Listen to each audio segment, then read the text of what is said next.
Hello and welcome to another video dust tutorial. And in this one we're going to cover the effect called CRT, which stands for cathode ray tube. And this is an old school TV interference effect with quite a few additional functions, which I'll show you shortly.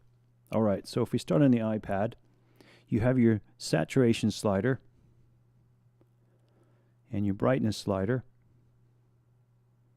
contrast, and your feedback, which, depending on what you have the brightness and contrast set to, reacts differently. So you can see it cranked that up, the whole thing feeds back. Let's bring that back. Then you have your interference slider. And next to that, you have a smoothing function for this interference. So if I bring that up, bring the interference up, take the smooth out, see what that's doing. Then we have skip function.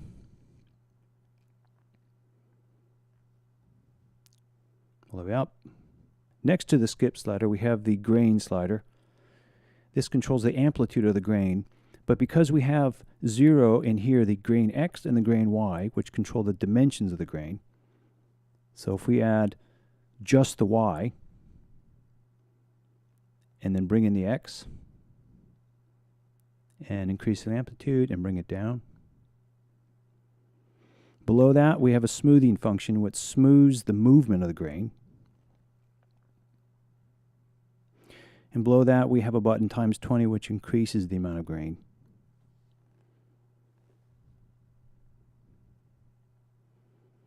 Okay, and next to that, we have a lines slider, which adds lines into the image. So let me bring these down.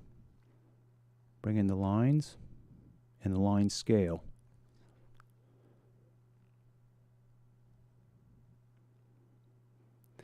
And these, let's go back up to the desktop. You have an RGB here, and these are the color of the lines.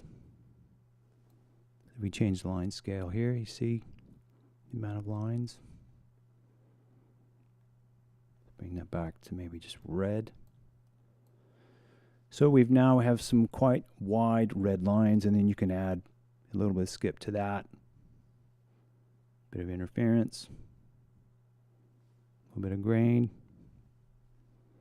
Maybe a bit much. Turn that off. And now we'll go through a few presets. Okay, so we've set up a few presets here. So I'm currently running my preset 6, which is the old school VHS TV look. You've got the scan lines using the grain here, and a little bit of feedback to give it that kind of ghosting look. And preset 2 is your classic kind of rolling frame. Increase that, slow it down. And let's see, we have preset setup 10, which is almost like a film frame look. And we have that because we have one line chosen in the line menu here. And the scale. Sort of the same look with black and white, that film frame look with some interference on the X plane only and a little bit of feedback. That's CRT. All right, thanks for watching.